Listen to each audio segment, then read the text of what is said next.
வணக்கம் வீர வணக்கம்.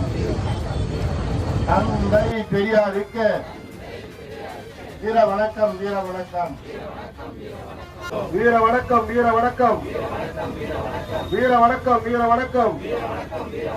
தமிழக வெற்றி கழகத்தின் கொள்கை தலைவருக்கு வீர வணக்கம் செய்கின்றோம்.